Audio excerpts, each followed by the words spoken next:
Yes, indeed. Welcome into another episode of Total Hockey Now here on the Total Hockey Now YouTube channel. That over there is at Fuzzy Chris 91. I am at Pucking Thoughts, Adam Bernard, at Ant Rivera 86. We'll say he's on assignment today, so won't be here. Maybe he'll join us mid-show for a mock. We shall see. But nonetheless, plenty to get to. Last week, we did Western Conference futures, looked at the long shots in both divisions, looked at favorites in the Pacific and the Central, gave our thoughts on all the teams there. We'll do the same thing for the Eastern Conference today. And then we'll do another mock draft. We'll do another 12-teamer. That seemed to be a good pace. Unfortunately, ESPN, but we're grateful to have you while we do. But Yahoo, I understand football is king, but maybe by August 21st, we could have some fantasy hockey mock available. Can we just get it going, Yahoo? Can we just, we're begging, please? I know everybody's making cuts and stuff, but you're Yahoo. And what is it? An extra couple of servers to have a hockey mock? Come on. Let's do it. Just a couple. Come on.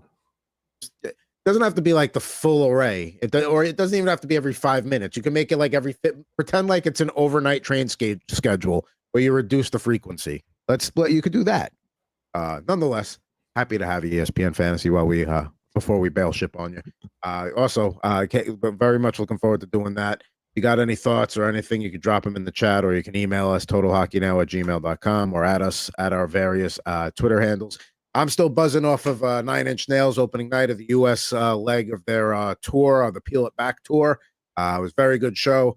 If they're coming through your neck of the woods and you want to go see one of the more underrated musicians of all time in Trent Reznor, please go check that out because it was fun. And Arena Nails is the best nails. So very excited coming off that. Don't have a concert for a while. But hey, we got hockey to talk about here. Let's we'll do this the way we did it last week. We'll do long shots first, and then the teams that actually have a chance here. So let's get that up on the screen as we do top teams and long shots. And let's start here with the teams that we know aren't really going to do much. First off, let's go in the Atlantic. And Chris and I have made our thoughts known on the Red Wings with the Yzer plan. As many would echo the sentiments that they're just good enough. They're just good enough to not be bad, but not good enough to make the playoffs. Be the best way I could describe them. Buffalo, no direction with that team right now. And they traded away Peterka. Yes, they still have Tage Thompson, but really nothing. No reason to have any sort of hope of even a playoff bet on them. Boston. I know it's a fall far. It's just weird to see them being the bottom team in the Atlantic Division there on the east, on the right side there. I mean, I know that it's going to go as Pasternak goes as they're scoring essentially. They got Victor Arvidsson on their second line right now. There's not much. There's not a lot to be excited about. I mean, if you're a Bruins fan, maybe watch. I mean, actually, can't even watch more Celtics games because Tatum's going to be out for the year. So it's going to be a rough TD Garden winter here. Look at me crying for the Boston Bruins or just the New England area in general. They have become so accustomed to winning. I'm not crying, right? The Boston Bruins are here because they've done a poor job of building their squad. They've made some poor choices in players that they brought in, right? Elias Lindholm being one, Zadorov being the other. They let Brad Marchand walk, and we know how that finished for him. Their pipeline is kind of just, it's all right, but this is a team that's probably they're probably gonna be bad for a little bit before they're good again. So I would strap in though. I don't know if they're gonna be worse than Buffalo though, because that is truly something. But I don't see a single team on this board that is going to flirt with any division. It's just not. It's not fathomable. No, I know. We went through the Atlantic. I'll run through the Metro here. Columbus certainly in the mix for a playoff spot. They agreed, not a division or even a team that a lot of things would have to go right for them to win the conference. Islanders with Schaefer, I know they said he's not guaranteed a spot, but let's face it, he would have to have a miserable camp in order to not get a spot on that team. And while I think he is a difference maker, I don't know, even in a thin Metropolitan Division, I don't know if that's a playoff team this year. Reasons to be excited out on Long Island, but I don't know if playoffs yet. Same thing with Philly. It's going to be a team that's, taking a next step towards developing as a cohesive unit. I don't think they'll be a bad team. They're just not a playoff team. And then the Penguins, I know Sid says he's not going anywhere, but I mean, there's really just no reason to stick around Pittsburgh. So, I would think maybe at some point, unless he just really is that loyal to Steel City, like maybe he gets tired of it because their direction is towards rebuilding. It's not towards trying to retool for like maybe one last playoff run for Sid. Like that's not happening.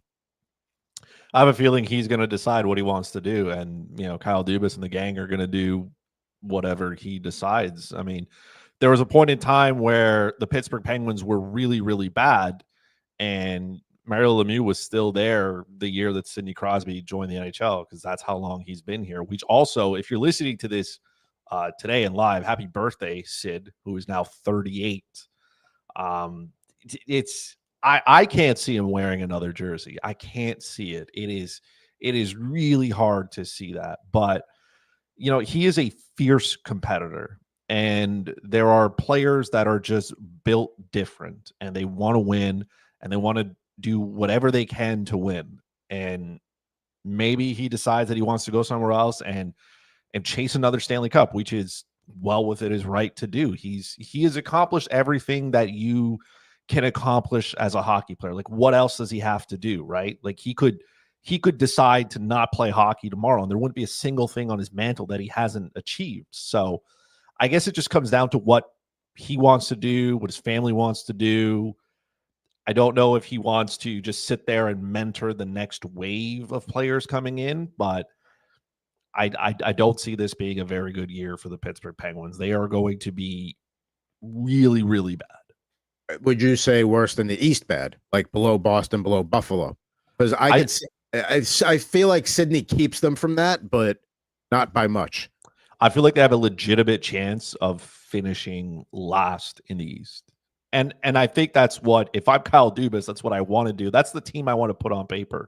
I want this team to be absolutely miserable, because you're not fighting for anything this year. And there is a great prospect that is playing in the state of Pennsylvania, right?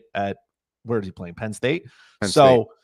I mean, Gavin McKenna could be the next one, if you want to call it that. And how poetic would it be for the Pittsburgh Penguins to go through the last 20 years of being, a really good hockey team, and then the next one shows up and kind of, I would say, save the team, because when Sidney Crosby showed up, but it's another torch handing off. Like, right, you're kind of handing on to the next, the next generational talent, the same way Mario Lemieux did to, Sid. But so if I'm Kyle Dubas, I want to make sure this team is bad on paper, and that probably means moving out some of those expiring contracts. We'll see what they do with Evgeny Malkin. They got to find something to do with Erik Karlsson's contract. Somebody's going to take that on. They may have to retain some money to do it, but I could see the Pittsburgh Penguins being the worst team in the East. Well, I think when you started talking, you kind of hit the nail on the head, where does Sid's loyalty win out, or does his competitive fire? Because, listen, like you explained, Pittsburgh is going down to try and get top pick. Maybe he's waiting around one more year. If that happens, and now they have what we talked about with the torch passing, the McKenna, like you said, the in-state, the Penn State guy going to Pittsburgh first overall, it just makes the story writes itself. But if that somehow doesn't happen, then maybe after a full losing season and you don't come away with the top overall pick, maybe at some point Sid's like, you know what? Yeah, I need to play meaningful hockey again. Like, I can't be playing games in February where they are borderline almost meaningless already. Like, it doesn't. And he had matter. 91 points last year. Like, he's like, oh, very good. And that's why I don't think they'll finish dead last. They're in the mix, but I don't think they will. I think he will will them out of it. They could still finish second, third, worst, and still have a shot at the top pick. He probably will, because again, there's no quit in him. We know that Father Time is undefeated, so at some point it's going to catch up to him. But I think for the Penguins, it's just, there are probably executives that would like him to be like, hey, where else do you want to go? Because you can get a pretty decent return for Sidney Crosby, right? If you trade him, it doesn't matter where. You're getting your picks and basically whatever you want, not just because of the player that he is, but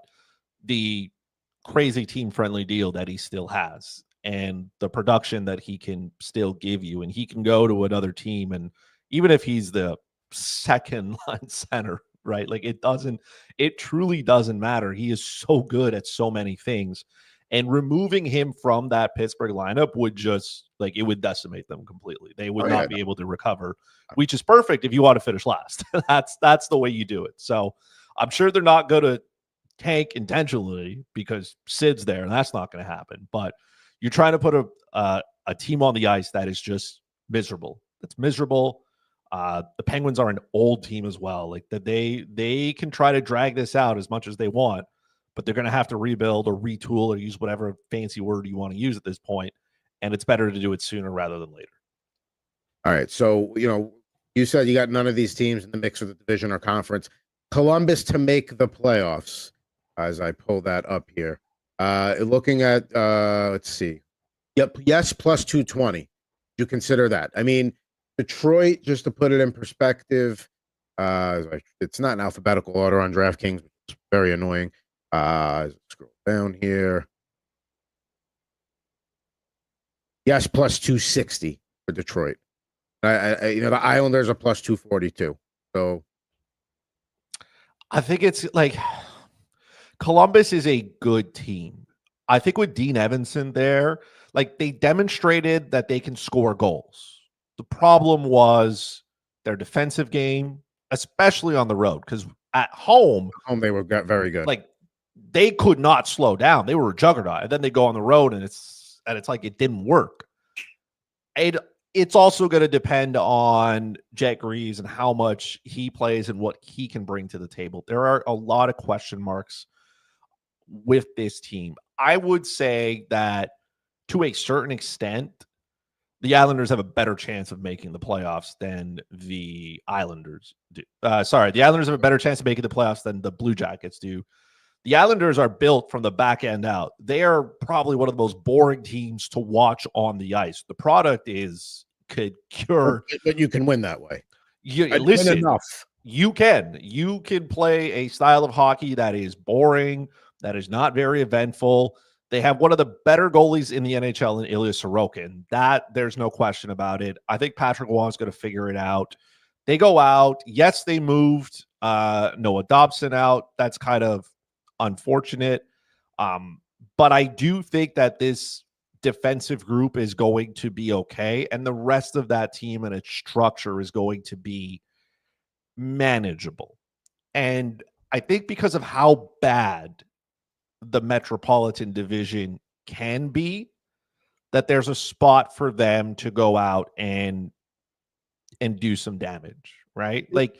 You look at their blue line and it's nothing crazy, but I mean, Tony DeAngelo came and he was pretty effective. He played well down the stretch. He did. We'll see what Schaefer can do. Pellick and Pollock are still there.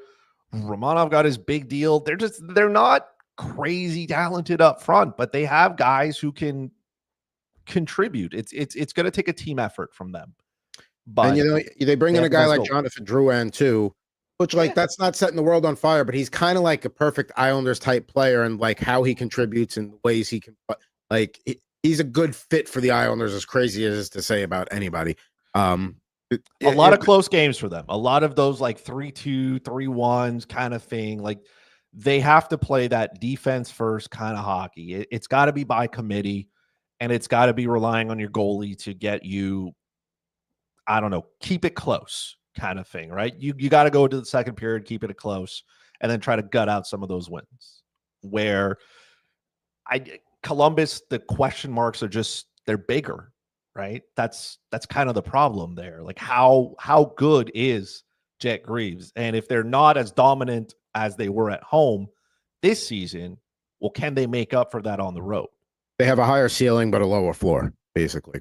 Yeah, high risk, high reward kind of thing. Whereas the Islanders, they're just nobody wants to watch them. They're going to be right in that night, probably 80 to 90 point range easily, maybe north of 90 points. Maybe they sneak a wild card spot. Yeah. Well, we're going to talk about, let's talk about the long shots, because that's the thing. Will there be that wild card spot available for the Metropolitan Division to take? Or could they get more than one? I don't think they could get more than one if they do get one. looking at the top teams here, yes, you got the defending champion Capitals are actually the third best favorites at plus 500 for the division. The Devils at plus 280, the Hurricanes at plus 130, the Rangers are plus 550. And I could see somebody trying to talk themselves into that. Rangers make the playoffs. I don't know if they're division contenders. Then you look at that Atlantic Division where Florida, the defending champs, plus 140, Lightning plus 280, Leafs, the defending division champs, at plus 400, and then Ottawa at plus 800, and the Canadians at 14-1. Looking at conference odds, it's Florida plus 310, Carolina plus 380, Tampa plus 550, the Devils plus 750, the Leafs plus 850, and then the Capitals and the Senators are 16-1, as well as the Rangers, and then the Canadians at 25-1. So, let's start in the Metropolitan Division, because I think what that really boils down to here is, everybody's going to pick Carolina. They're the favorites for a reason. They're built probably the best. The goaltending is the issue there. Is Freddie Anderson going to stay healthy? How much can you rely on Kochetkov? Because last year he started off playing well, and then the more they had to lean on him, the more the wheels came off for him, and then Freddie Anderson came back. But just looking at the division here, it's obviously their division to lose. But if Jack Hughes stays healthy, if Dougie Hamilton stays healthy, can the Devils maybe steal it from him? I don't think they can. And I think it comes down to just how the Carolina Hurricanes are built. Yes, their goaltending is questionable, but it's been questionable for the last 2 years, easy, and they still have the results that they have. They are loaded up front, and not in the traditional loaded way that you think, right? They have 3 lines that can really do damage, and defensively, just an absolute juggernaut. It is so hard for you to kind of outwork them and outbattle them, which is a direct image of what Rob Brendamore is. Now you add Keandre Miller to that group as well. It's hard, man. It's hard to look at Carolina and go, like, who's taking their spot? To me, if Freddie Anderson has health issues and they don't rectify that, and Jack Hughes stays healthy, Dougie Hamilton stays healthy, Jacob Markstrom was fine last year, but he's had his issues in the past games played. So if those guys all stay healthy, at some point the Devils are going to take that step forward. I don't know if they're. I think it's basically, when you look at the Metropolitan Division, Carolina wins it. Devils have a very strong season that maybe would have won them a different division, but not because they're playing against, they're behind Carolina. Not good enough there. That's how I could see that going down. Even if Carolina needs, let's say they need a goalie, right? And they have to go out and acquire one. I feel like just how their system is built, you could put a lot of goalies in that system that are mediocre and get a really good outcome. So it's not the be all end all for them if their goaltending is kind of mid. You're just looking for decent goaltending from whoever starts in Carolina. And if it has to be a 50-50 split between Anderson and Chekhov, fine, do that. But you have to get just solid goaltending. That's it. Nothing else. And ideally, you'd probably get an upgrade so you don't get run over in the playoffs. But that's a kind of a can that they can kick down a little bit here, see at the trade deadline. Detroit's got 600 goalies. So I got the free agent goalies that are, that'll be deadline quote unquote candidates. Carey Price, his contract comes off the books, so maybe they bring him out of retirement. Sergei Bobrovsky, obviously the Panthers aren't trading him. Yeah. Jacob Markstrom, obviously the Devils aren't trading him. Spencer Knight's a restricted free agent. That's not the path you'd want to go anyway, I think. Pete Mrazek out in Anaheim. Philip Gustafson, I don't think Minnesota's moving him. I think they get something done with him. Lorraine Brossois. Stu Skinner, Cam Talbot. Leafs aren't moving Stolars. Sharks, if they want Nedeljkovic, great, come and get him at the deadline, but I don't think that's a viable option. Connor Ingram. Rangers would not trade Jonathan Quick to help the Hurricanes in the same division. Vanacek, Scott Wedgwood. Colorado's not going to move him unless they get blown away by an offer. So there's really not I get what you're saying. You could put like a Jake Allen in that system and he would thrive. I don't know if there's a goalie available that like maybe you said one name on there. Mrazek? No, you said Stuart Skinner. He So could what? leave the hellhole that is Edmonton, and he would probably, it would be night and day for him because of the defensive structure. And he'd probably have success in Carolina. But I mean, if Edmonton's given up? They would have to that would have to be part of like, okay, we're getting a goalie from another team, and we're moving Stuart Skinner out because like they're not going to flip. It's not like Freddie Anderson's going to go there. It's not like Kochekhov's going to go there and do any better. That's Edmonton's problem to figure out, right? But goalies can move. We've seen that. But yes, I agree that Carolina needs a goalie, and maybe they got to pay a little bit to get him, right? That's just the nature of the beast here. There are teams that will move goalies, and they don't need anybody to be, crazy. You just got to go out and get somebody who make can the saves you're supposed to make. Exactly. Just be a kind of like a middle, your goal saved above expected. If it's at 0, you're doing a good job. That's it. That's all they need. The team aspect for them is really good. We talked about Carolina. We talked about the Devils, which is basically they go as Jack Hughes' health and the other guys we mentioned. We haven't really spent too much time on the Capitals and the Rangers before we move over to the Atlantic. I think the Rangers can bounce back. I think the Rangers can have a strong season. I just don't think that they're necessarily contenders for the division.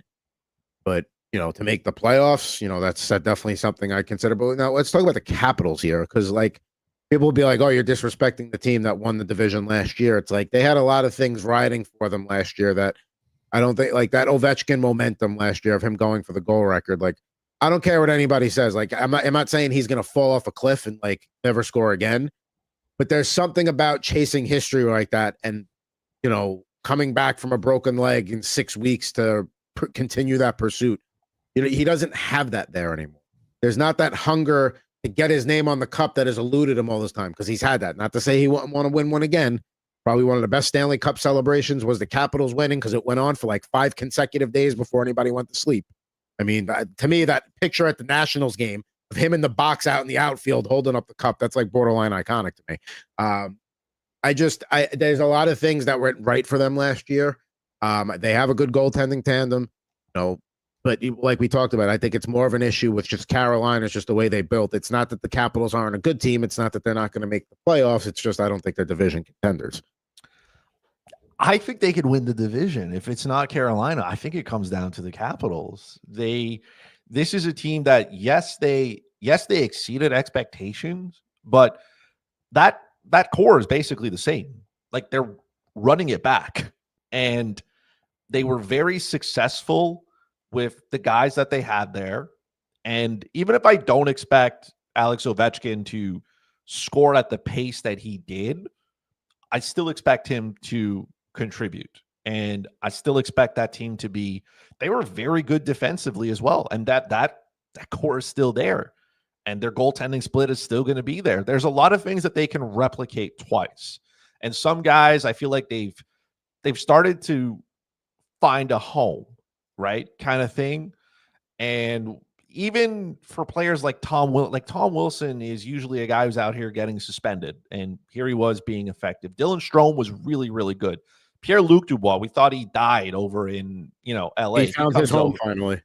Finds his home. Don't forget, they got, Protest is there. Connor McMichael is there. Hendricks Lapierre probably takes a spot. Ryan Leonard. Like they're a young-ish team as well. So they got guys who can contribute. Their back end, I think, is extremely solid, right? You got Chychrun, you got Carlson, you got Sandin, and you got Watt.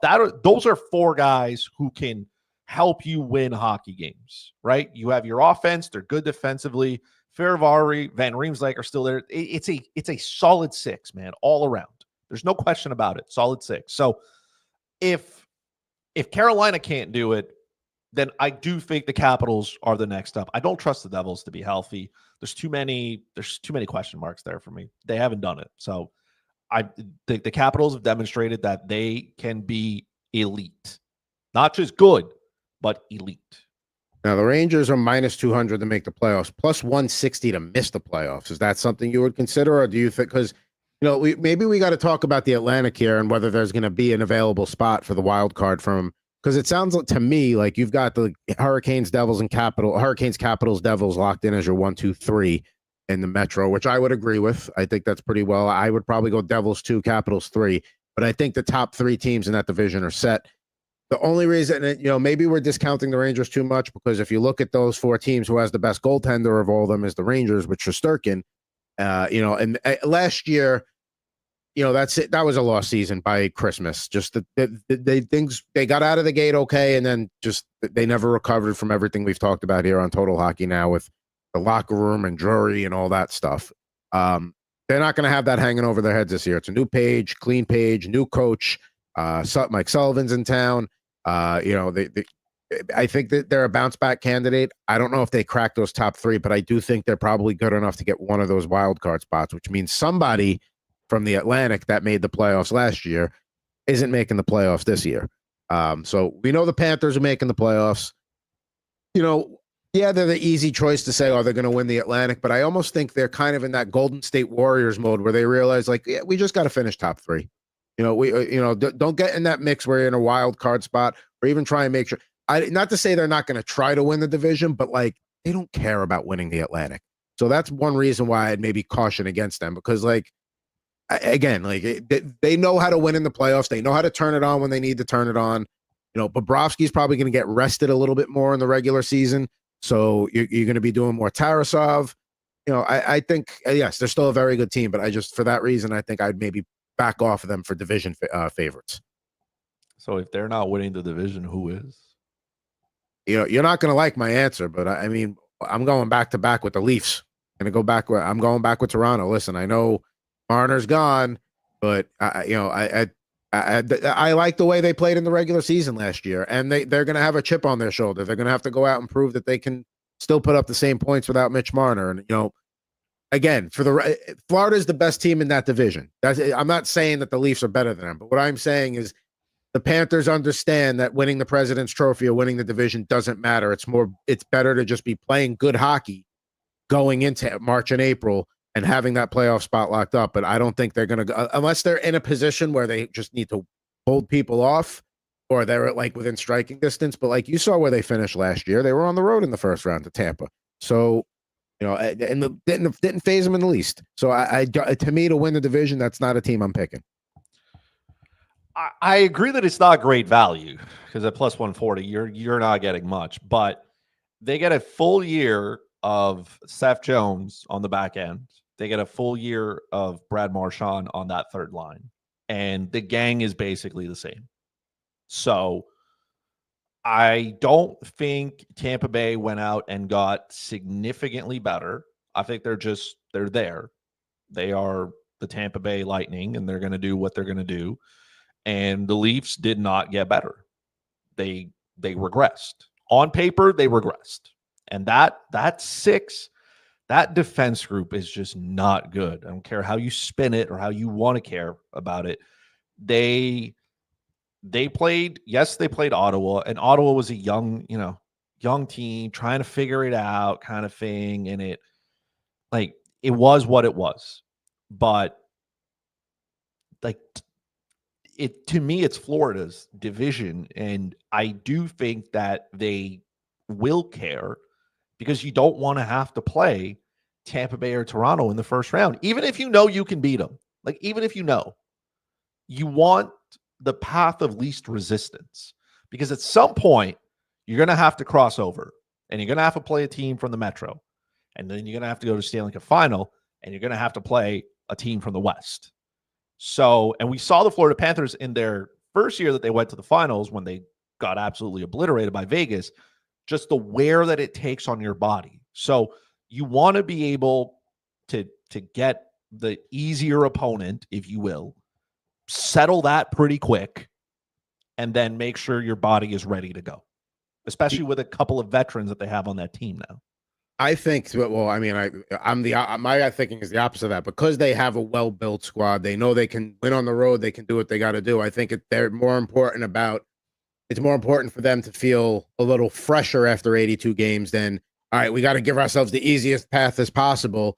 And no, this guy's banged up, and Matthew Tkachuk played with all the injuries he played with through the playoffs. You know what I mean? So I think, to me, that's why I'm backing off them for the division. Now, you said if they don't win the division, they're playing Tampa and Toronto in the first round. So you've got those as your top three. I don't know how you have them ranked, but those are your top three, correct? I mean, I can't. As much as I love the Montreal Canadiens, I don't think that step is right there for them. And I mean, the Ottawa Senators are not I don't think they're a legitimate team. Where are we on the Tampa Bay Lightning? Like, are they just as good as last year? Can they be better, or maybe a step back? Or are we starting to see like the beginning of the decline of the Lightning? I don't think it's a decline for Tampa Bay. I just don't like they're still there, right? The core is They're of becoming more and more Kucherov, top heavy up front. right? But they've kind of been not. I would say top. Like it's not crazy top heavy, right? They still have guys like Nick Paul. You brought in Oliver Bjorkstrand there. Yanni Gord's come back as well to center that fourth line. Like they're a good team. They're a good team all around. Their defense group is fine. They're guys who know how to win, and their goaltending, obviously, and by goaltending I mean Andre Vasilevsky only, is elite. So I could see them winning the division. It wouldn't surprise me.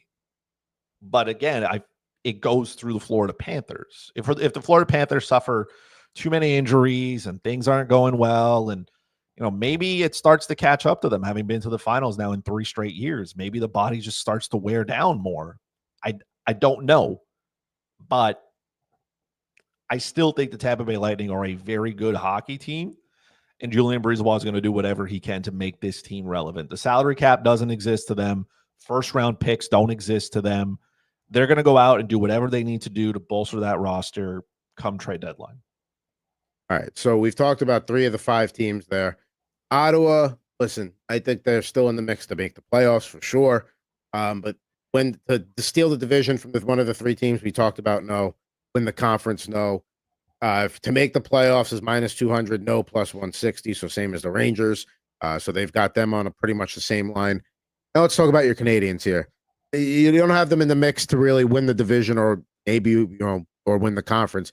But are you thinking back to the playoffs this year? Because they're +105, yes, no, -135. And that's where most sports books will probably hold them at, which is a coin toss. The Montreal Canadiens last year, there were a lot of ups and a lot of downs. Like they were I wouldn't say miserable. They were bad, I guess, until Christmas, New Year. Then they went on that tear, and then they were miserable before the 4 Nations break. Absolutely miserable. That break came at the right time. I think they lost 8 or 9 in a row or something. They were falling apart. Then they go on this massive tear before the trade deadline. Ken Hughes keeps everybody there, says, fine, you've earned it. Go with it. They kind of fiddle a little bit here. They needed to really dig in to get into the playoffs because Columbus was on a pace of we just don't lose anymore. It wouldn't surprise me if the Montreal Canadiens didn't make the playoffs, just because people think a rebuild has to be kind of linear, right? You have to get better every year. But this is still a very young team, and there are still holes in this offense and on the back end. This is still a team that gave up a ton of shots per game, and you can't keep doing that.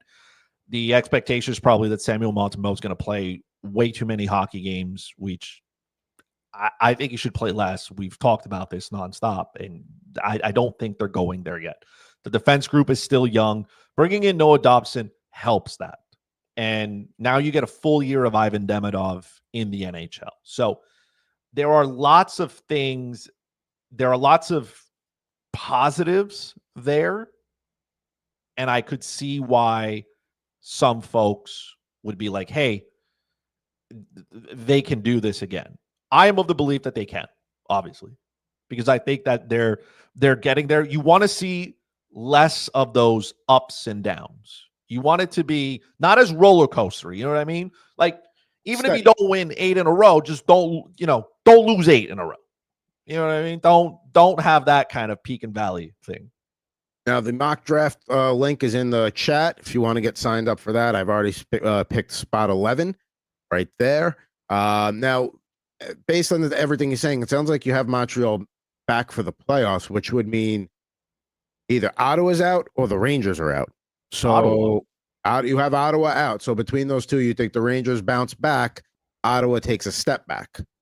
Ottawa is they're just kind of their team. I don't think they're good enough to get to where they need to be just yet. The Rangers, if I'm comparing the Ottawa Senators and the New York Rangers, the Rangers have the better goalie by a margin, by a wide margin. Their offense is also much better, just like flat out better.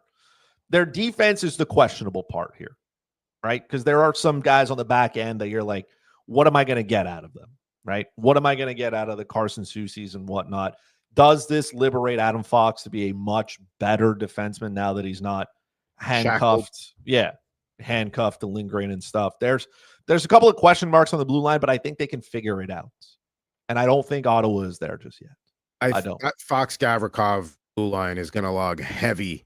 They are, and Gavrikov is not like it's an overpay. Let's not get it twisted. That's way too much money for what he is. But it's what they needed.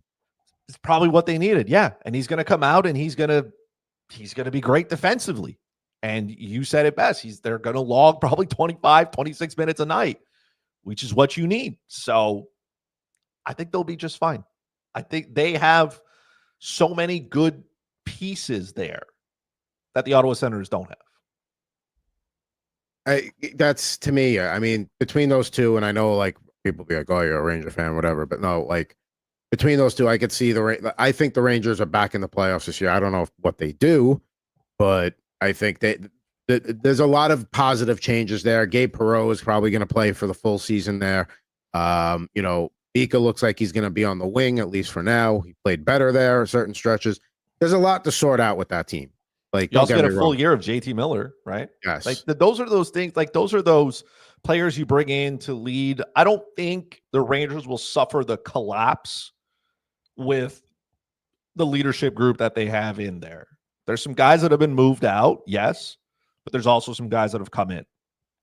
And you brought in players who can play, specifically Miller, at both ends of the ice. He's also a physical presence. Like he can throw his weight around. And the Rangers, maybe for the better part of last year, looked like a team that was soft. And now you bring in JT Miller, who can also go out there, throw his weight, lead by example, and be like, hey, this is how we have to play. A little bit more, I guess coaches want to call them sandpaper to their game. Gavrikov is exactly that. The offense isn't going to come there, but it's the sandpaper. It's the hard to play against.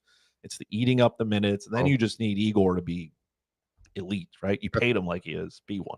That's also why your second pairing is Carson Soucy and Will Borgen, to go back to that whole sandpaper theme and just being a tough team. And listen, in the Metropolitan, we talked about how deep the Capitals are, the way the Hurricanes are built. That's how you're going to beat those teams. That's how you're going to try and that's just how it has to be. The Devils are kind of cut differently than those other three teams. So sometimes you don't want to fight fire with fire, and it's all skill for the Devils, man. That is a highly skilled team.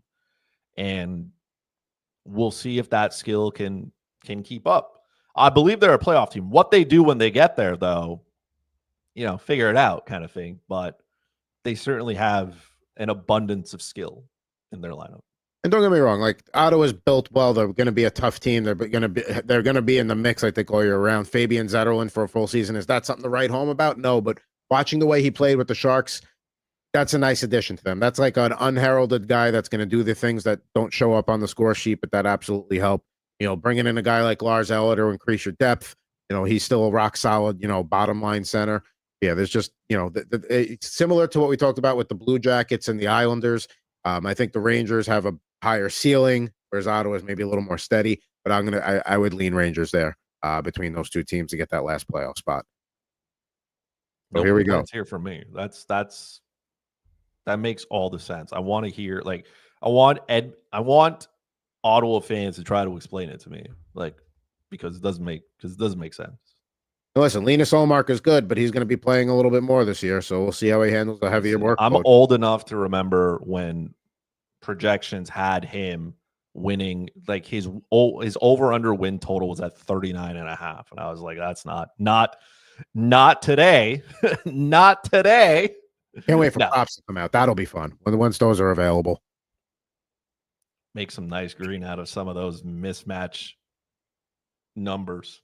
Now I remember to shut the off. So here we go. Pick one on the clock. There goes Austin Matthews, Matthew Tkachuk, Connor Hellebuck, First three off the board. Chris at pick 4 to kind of slow the pace down a little bit here and break it up. Going from a different spot. He can't do his Makar Kaprizov build, or maybe he can. I can, because I didn't think I'd have to make a choice here. McDavid or McKinnon. This is why we want Yahoo, because this would never happen on Yahoo. Oh, man. Clock's running out, my man. Takes McKinnon and Pasternak. McDavid goes 6th. Cale Makar 7th. Philip Forsberg goes 8th. Why? Leon Draisaitl 9th. And then Brady Tkachuk 10th. I'm on the clock here. Let's see what we got here. Never would I thought I'd pass up on Connor McDavid with the opportunity to do so. That's wild. I mean, I got to take Nikita Kucherov here, right? Like, That just sitting like there. Smart move. And then we'll see what's available to me on the way back. Nylander, I was hoping might be on the turn, but he's not. And they take Vasilevsky. So goalies are going a little early here as we begin round 2. I got 2 off the board. I'm not going to jump on. It pains me to do this, but I mean, he didn't play a full season last year, and I hate to skip my boy Panarin, but Kaprizov, I'll do a Kucherov Kaprizov 1-2 punch. That's not a bad way to go in a forwards only league. So that goes, and after him, Igor Shesterkin 3rd pick, Jake Ottinger 4th pick, Artemi Panarin 5th, Kyle Connor 6th, Mikko Rantanen 7th, and Cole Caulfield 8th. A little early for Caulfield, nonetheless, but here we are. Chris on the clock with a decision to make. For the most part, things going appropriately, except for that old McDavid McKinnon slide. There goes Jack Hughes. Good pick. I just need him to stay healthy.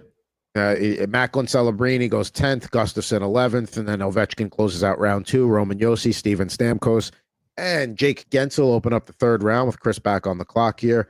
Definitely some quality options. Goalie's starting to go. Goalies getting thin pretty early. Goalies are starting to go, but I'm going to go back to a forward here. I'm going to take Jack Eichel. I saw him sitting there, and I was like, "That's the pick." If you're, it's just it makes too much sense. You know exactly what you're getting out of him. He's Mr. Consistent. You know, unless he gets a big injury, you know you're going to get good production out of him. Then Uyghur, Braden Point, Marchenko, JT Miller, Aiden Hill, Tim Stutzel. You know, I gotta go forward here, and I gotta take Zach Werenski. I'm a big fan of what he did last year. 23 goals. I mean, tough to overlook that. Bobrovsky and Crosby. It does cost me Bobrovsky and net. I might wait a little bit longer here for goaltender.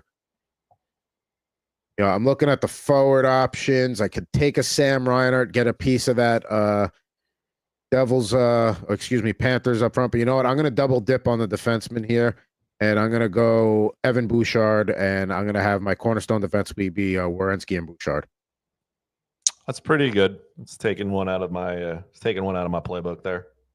But then followed by Adrian Kempe, Rasmus Dahlin, Sam Reinhart, Dustin Wolf, Tage Thompson, and then Darcy Kemper. So I may regret that with the goaltenders going. Chris decides to take Quinn Hughes, so he gets his first defenseman off the board there. And you kind of have to do that at that point before they get to that tier 2. Jason Robertson, John Tavares, Marty Natchez close out round 4. Elias Pettersson, Victor Hedman, and Clayton Keller open up the 3rd round with Chris about to make his 5th pick. It kind of feels weird not having any exposure to Minnesota, so let's change that.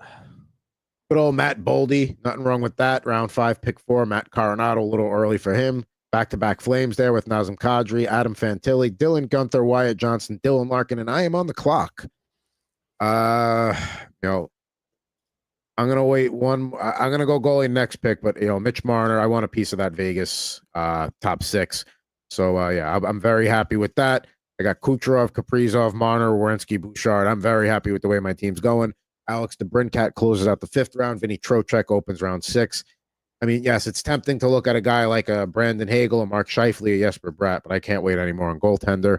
And I'm going to go Mackenzie Blackwood. In a league where wins matter, you know he's going to get him. So I'll happily take that, but I'll probably pair it with a Wedgwood later. And we got Mark Scheifele, Bo Horvat, Jesper Bratt, Brandon Hagel, Jordan Kyrou, and Connor Bedard going as late as round 6, pick 8 here in a 12-team mock draft. So pick 68, and Chris about to make a nice pick at 69 here. Nice. I'll go with Stolars here. I think it's Yeah. I think it's decent enough. I don't love it, but I'll do it. That was the other guy I was considering, but I prefer Blackwood there. And then That's Holloway. who I preferred as well. Well, I'm sorry, I'm kind of like a thorn in your Right. side today. Stolars, after Stolars, Dylan Holloway, Sebastian Aho, Mika Zibanejad, Moritz Seider, Pavel Dorofeev, Matvey Mishkov going in round 7. I don't know how many drafts that'll happen. Ilya Sorokin was still out there, and Chris gets him, so he shores up his goaltending situation with round 7, pick 4. Alex Tuck, Nico Hischier, he went a little late. There goes Nick Suzuki, Seth Jarvis, Brock Nelson, and John Carlson.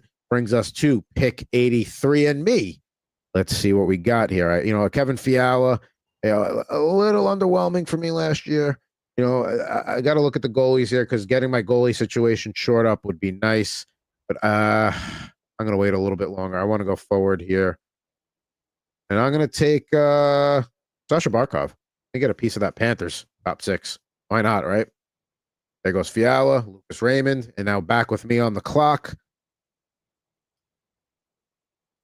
The fact that this defenseman is still available.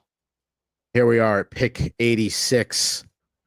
Give me Adam Fox. And now you draft differently in an ESPN league versus Yahoo league. Playing 5 defensemen here. Gotta be, and there's very few defensemen that are going to give you that top line production, maybe 10. So you want as many pieces of them as you could get. I need a defenseman. You took the one I wanted, so I will go next best option here, Josh Morrissey. I think that's good pick. I think that's perfectly fair.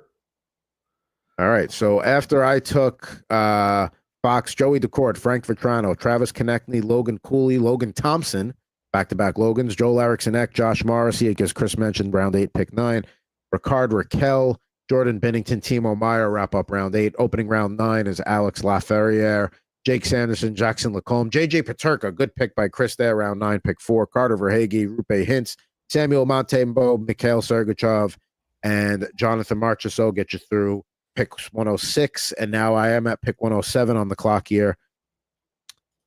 Looking at my forward options. I like Hurdle, but I don't like to have too many guys in that same team. I could go goal here, but I'm going to push it a little bit further because I did see somebody I like here. Where'd he go? Nikolai Ehlers. I'll take that as he's going to be listen, Carolina's not going to have a ton of offense, but Ehlers is going to be a guy that contributes what they do get.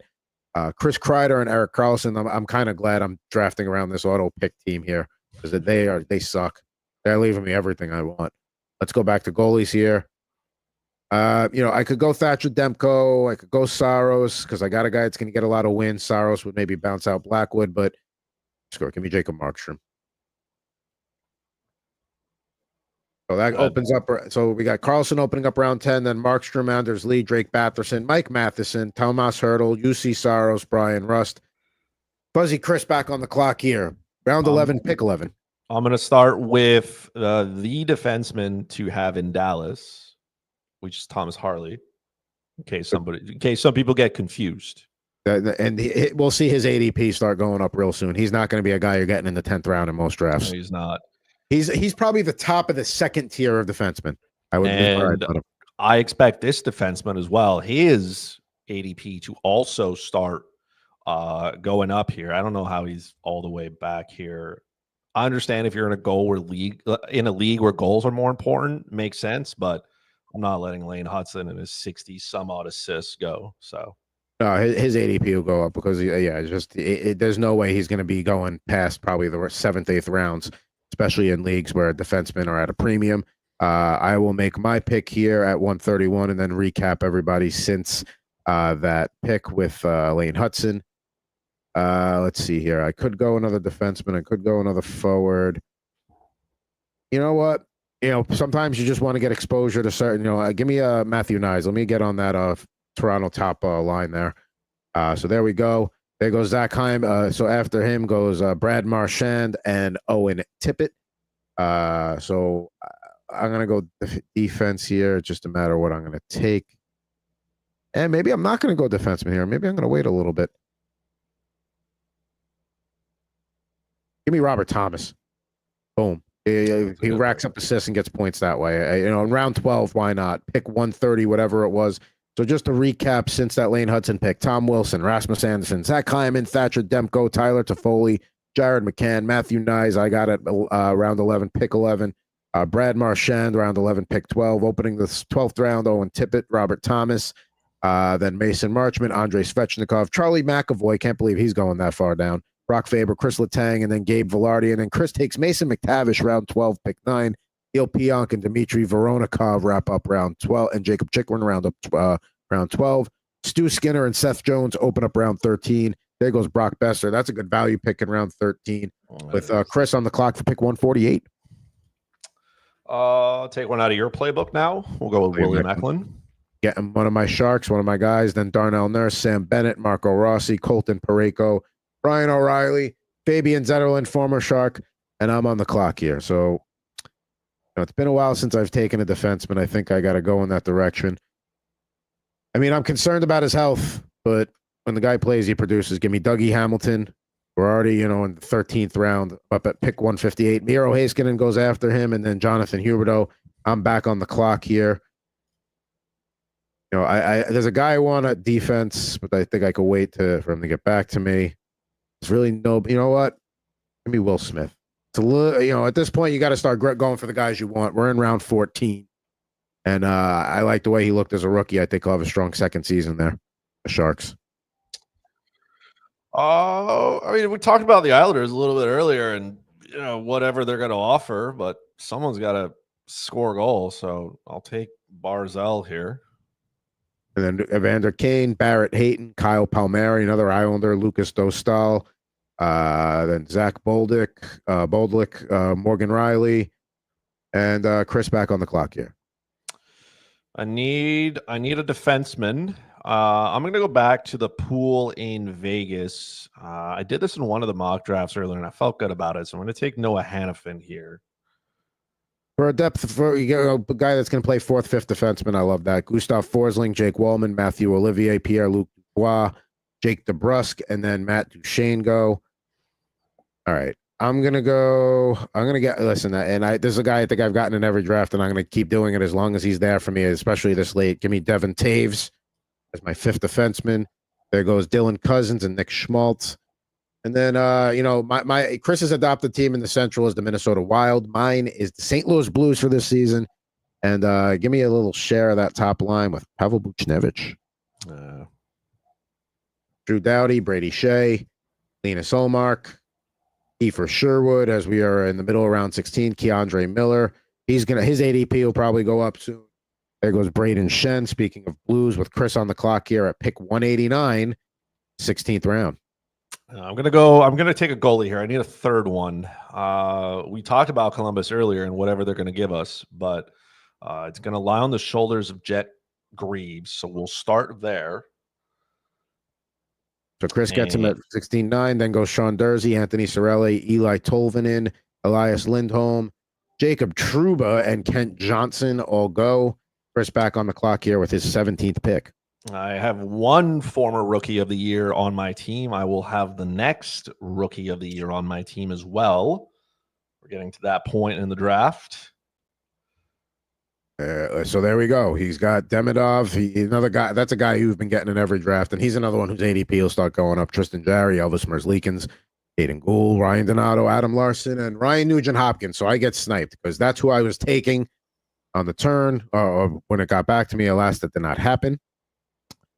Still gotta have a bench defenseman. I know there's some decent forwards out there, but I'm gonna make sure I get a share of that Vegas blue line too. Give me Shea Theodore. Yeah, that makes sense. That was my other pick. If it wasn't going to be Hannafin, I just feel like maybe at some point he'll take over. All right. I'm going to wait on goalie another round at least here. Blake Coleman and Brant Clark go. And now I'm trying to see if I could find, this is where you try to find, some guys that are hiding in the rankings here. I got 5 seconds to make a decision. Fine, give me Slafkovsky. Why not? Let me have a little Montreal. Oliver Bjorkstrand, Matt Zuccarello, Simon Edvinson, John Gibson, Warren Fogle, and Morgan Geekie will go with Chris back on the clock here at pick 213. I mean, he's still in Vegas. We'll see how his back holds up this year, but as long as he keeps getting his epidurals, he should be fine. There you go. Mark Stone in the 18th round. Why not? Lawson Krause, Joseph Wall, Brent Burns, Jared Spurgeon, Logan Stankoven, and Matthias Michelli all go. I think I've had 100% exposure to this next player, and I'm okay with it. And Nichushkin is one of your guys you go to a lot. I was thinking about Michelli, but I didn't want to have Michelli and Nyes in a situation where I got to play, pick, because then I get in a spot where I got to pick one. I don't like to do that if I'm just trying to coattail ride somebody else on the line, like I am with Austin Matthews there. All right, so I need I have my depth defenseman there. It's important to get some forward. Give me Quentin Byfield. He's a guy I've been targeting in a lot of drafts. He's probably not going to go that late. Ukko-Pekka Luukkonen goes, close out round 19. Jake Neighbors, guy I liked last year, opens up round 20. So let's see. I got 3 bench spots left. Probably want to get one more forward. Got to get a goalie. Is there anybody sneaky on me that I would love to get here? Anybody hiding? You know what? Why not? Capo Caco, full season in Seattle. See what happens. He's out of the Rangers. That's all behind him. He's playing loose and free. They used him the right way. Why not? Take a stab. Speaking of loose and free, taking his former teammate and hoping he'll see some power play time. Maybe this is the year for Alexi Lafreniere. How is he going in the 20th round? How am I forgetting about him that far? Round 20, pick 9 there. Then Sean Monahan, Cole Perfetti, Tyler Bertuzzi, Jaden Schwartz, Cam York, Chris back on the clock here. A lot of leagues reward you for power play points. A lot of leagues reward you for goals. I'm going to take a player who does both of those in Patrick Laine. And that's another thing, too. If you're having a tough time deciding, who should I take here at some of these depth, sometimes I'll just go to power play points. Who had the most and, what position you need? Because if they're going to get power play time, they're at least going to contribute in that spot, at least, if nowhere else. No defenseman I really like here. So, yes, I could go with Jeremy Swayman or an Askarov, but, I'm just going to play it smart here. Give me Jake Allen. Give me the goalie handcuff. We know the Devils are going to play both of them. Now I know I have that whole crease. There goes Alexander Romanov and Justin Falk. So I've got one spot left here. I'm going to grab another forward. You got to have some depth in this league. I'm tempted by Granlund because he plays in all situations. I'm trying to see if there's maybe a long shot that I can take a stab on. You know what? He's going to be playing on that top line. We talked about him a little bit while ago. Give me Jonathan Drouin. Why not? Got me on the Islanders a little bit today. You got me feeling him a little. So for a last pick in the 22nd round, sure. Give me Jonathan Drouin. Look at us feeling the Islanders. I'm going to stick right with the Islanders. I don't know how this happened. I don't know why it happened. I didn't want it to happen, but it did. I think he's making the team. I don't think he's going back.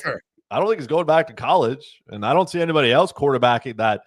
I know the power play was absolutely miserable, but I feel like at some point it's got to turn around, and pure skill on the back end will do that. So I'll take Schaefer here and hope that works out. If it doesn't, well, he'll probably start going in rounds before then. Nonetheless, right? Yeah, for a last round pick, I love that. That's for him to not make the team, like we said towards the top of the show, he would have to have a miserable camp. I know defensemen don't always make the team. Even top, but there's no expectations on the Islanders, so I think it's fine to have him do that and just let him take his lumps and learn. They have no offensive threat from the back end. Tony DeAngelo was playing in Russia at this time last year, so somebody's got to take over. I know the power play was horrible, but it can only go up, right? So now let's do a little draft recap here. Looking at the way the draft started, the fact that Kachuk went second, Hellebuck went third, the fact that McKinnon fell into your lap at 4, the fact that McDavid went 6 was a little crazy. And then Forsberg at 8 was a bit of a reach. But then, the draft started to kind of reset itself here in the back end of the first round. Guys going where they belong. Kucherov is sitting there, pick 11th overall. I was torn between him and Nylander, but I'm glad I took Kucherov. And then I get Kaprizov on the way back. Great cornerstone there. We talked about 5 defensemen in this league, and when they go, they go.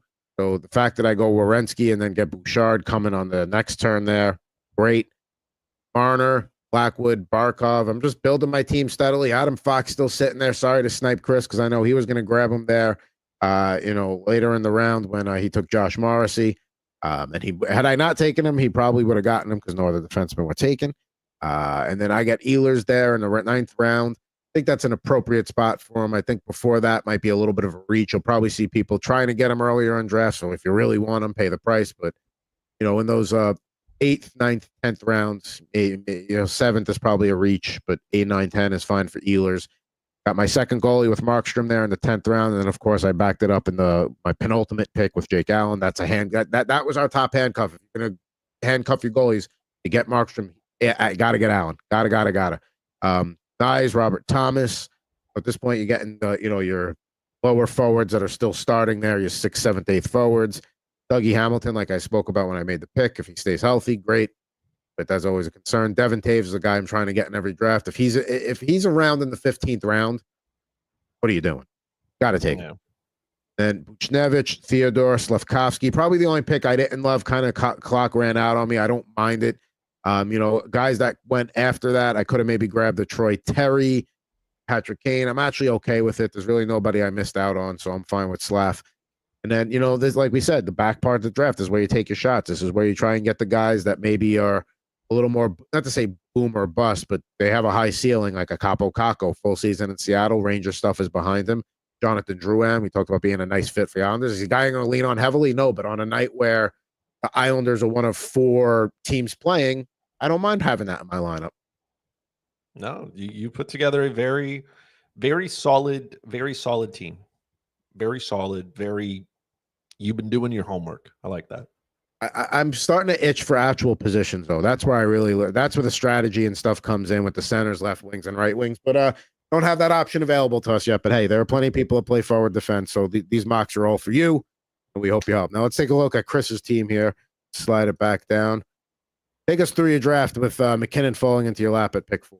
I didn't think I would pass on Connor McDavid, but here I am. McKinnon's just going to play a bunch. You know what you're going to get. He shoots the puck a ton. He scores. I'm not saying that Connor McDavid doesn't in no way, shape, or form. I just think that maybe the gap between McDavid and McKinnon isn't as big as it was in previous years. And I think Colorado's just going to keep rolling those guys out. The supporting cast is still pretty good. The return of Gabriel Landeskog as well probably helps as well. I know he's got no Mikko Rantanen next to him, but I think he's going to be just fine without him. So I was okay with that there. That it was going, Jack Hughes, I know we talk about his injuries and whatnot, but if he stays healthy, I think he could flirt with 100 points. Jack Eichel, same conversation. You bring in Mitch Marner, 100 points on his end. He could only make Jack Eichel better. Quinn Hughes is a gift that keeps on giving. Maybe he just goes crazy and, racks up 82 points in 82 games. It wouldn't be too shabby. Matt Boldy loves to score goals. He is not Kirill Kaprizov, but he's the next best thing there. Anthony Stolarz and Ilya Sorokin. I wanted to get my goaltending kind of figured out at that point. Stolarz, I expect, is going to start. He was the better goalie last year for a large period of time. Sorokin is just, again, we talk about the Islanders, and they're going to be boring, but Sorokin is elite. The problem is his team is not. So maybe I'm not going to get as many wins, but this was a goalie that was going top 3 in drafts less than 2 years ago. Like top 3 goalie. Even. Yeah. So for me to get about a discount here and seeing the names that started to go, I'm perfectly happy with taking him there. Josh Morrissey, just because I couldn't take the defense, but I wanted, but that's fine. Josh Morrissey is going to lead the Winnipeg Jets on their power play. JJ Peterka is going to a Utah team that is all gas, no brakes. Sign me up. And then we went to some defensemen with high upside. Thomas Harley. Not going to take anything away from Miro Heiskanen. I think Miro Heiskanen is a really good real-life defenseman. I don't know if he's going to get as many points.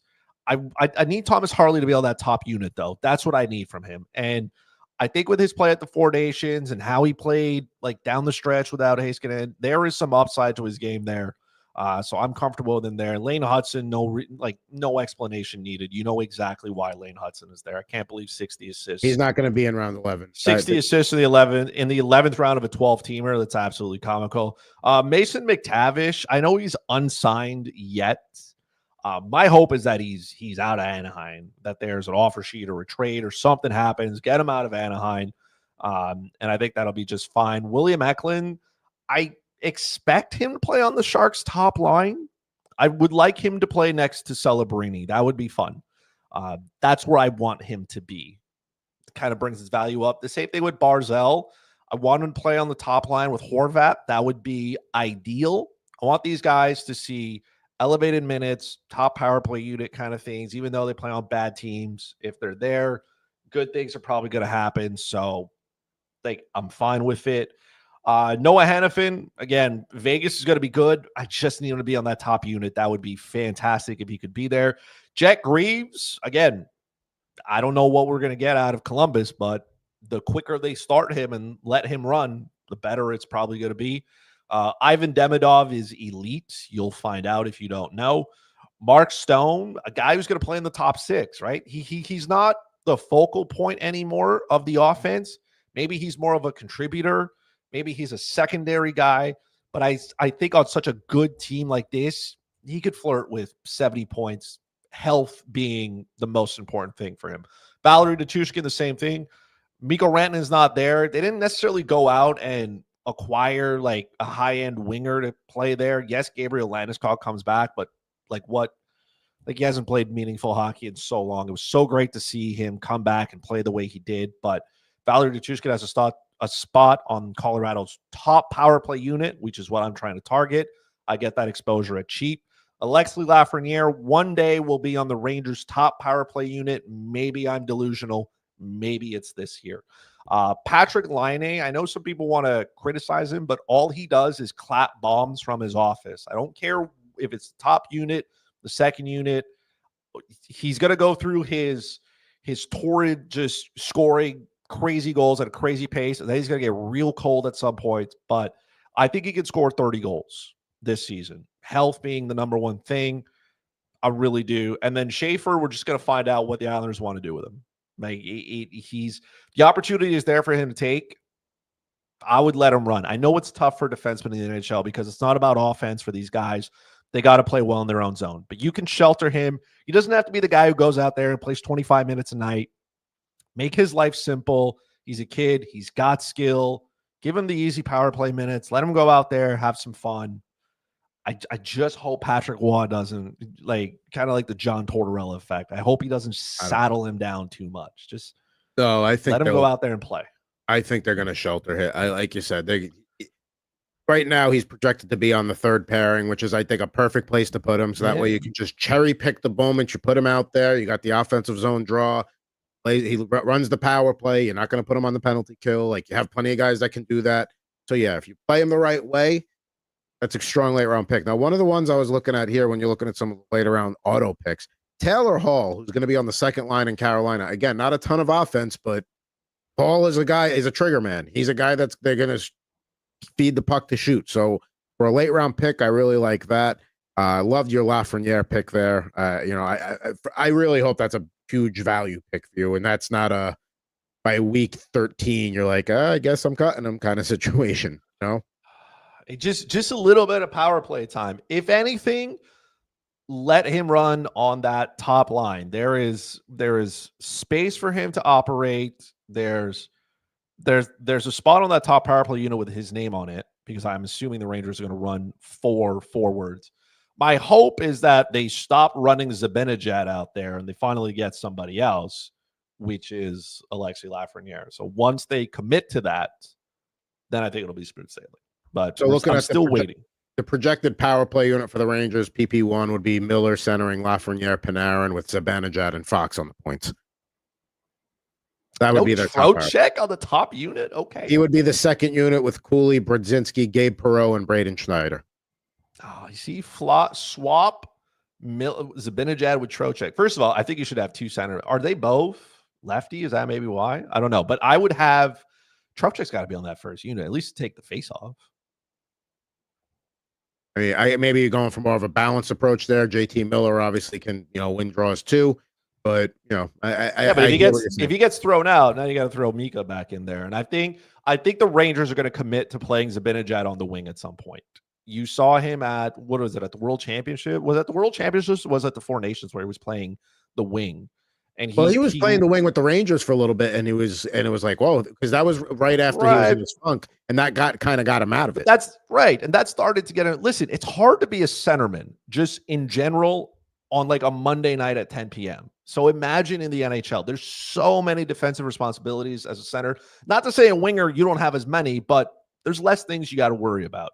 I think maybe it's time that they move Zibanejad to the wing. He'll always know how to take faceoffs. So it's not the end of the world. You could have him on one side. You could have him take the faceoffs on his strong side if you want to play him with, I don't know. I think Zibanejad's a lefty. So have a righty take the other side. That's it. Lots of teams do this, right? You have a guy who takes him on one side, a guy who takes him on the other side. Centerman can play the wing. It's perfectly fine. There's nothing wrong with it. I think the Rangers at some point have to commit to having Mika Zibanejad on the wing. And the quicker they do it, the quicker that means Alexis Lafreniere can get top power play minutes. I would agree. I agree. The sooner they just make that commitment, the better. Now, talking about, you went back before to have Eklund on the line with Celebrini. That all depends because, right now, if you're looking at daily faceoff, they don't have Misa on the roster. He plays, he's going to play center. Right now, they have Celebrini as the top line center, Will Smith as the second line center, but with Eklund on Celebrini's left side. But if Misa plays, Smith will probably go back to Celebrini's wing, and I could see them putting Eklund to have a 200-foot guy there to help the new guy out a little bit. The Sharks are going to have a million different line combinations this year. So let's not forget Jeff Skinner is there too. Tyler Toffoli's still there. Adam Gaudette, Philip Kurashev, Colin Graff, Alex Wenberg. I think maybe Tyler Toffoli moves down the lineup a little bit. Like, let's not get it twisted. His foot speed's not there anymore. He can still score goals, but I don't think he's a top 6 player. He's probably he's a good third line kind of guy who can provide you with a ton of offense.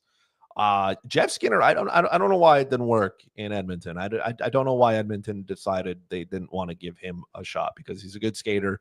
He's got speed. He can keep up with the kids here. I just want William Eklund to play on the top line so I can benefit from it. He's probably my favorite Shark to watch right now. He's not going to get the hype that Celebrini or Smith or any of these other guys are going to. He's probably 4th or 5th in that pecking order, but good player. Now, that's our 4th mock draft in the books here. As we are our first one of August 7th here. The Slapshot podcast, of course, in summer break. Right now, you could go back and watch some old Puck Doku and stuff like that. Rivera 86, Subway to Shea podcast, talking about the Mets. A guy I work with made an interesting point that the Yankees' tailspin is the only reason the people aren't talking about the Mets, not playing well lately is because the Yankees are just that much worse right now. But you could go talk about the Mets there. Rip and Riff also on hiatus. A lot of podcasts in hiatus right now for the summer. Rip and Riff will be back in a couple of weeks, though. Refreshed with at Mr. Jared Moore and at myself. The Montreal Alouettes, do we have a home game this weekend? We do. I will be there tomorrow night. They better be better than they were last week, because last week it was atrocious. Usually, I stand up and I do the first down, right? Just to kind of help, I'm a fan, get in it, right? I didn't do any because there were not enough. And then we had to stop because it was thunder, it was a rain delay. It was just bad. They got to figure it out, man. Sounds like, listen, I understand baseball games, rain delay is a part of it. Football games, it's like... It was thunder and lightning. I get it. I understand. All credit to the Saskatchewan Roughriders. They're an absolute... They're a dominant team, but Owls got to be better. Let's lock in. Go Rough Riders. But there we go. For at Fuzzy Chris 91, I am at Pucking Thoughts Adam Bernard. We'll be back with you next week. We'll do another mock draft. I don't know what futures we're going to talk about yet. We'll figure that out. Will it be awards? Will we do some, win totals? We'll have to figure that out. But for that man over there north of the border and for this guy south of the border, we'll talk to you next week on an all-new episode of Total Hockey Now here on the Total Hockey Now YouTube channel.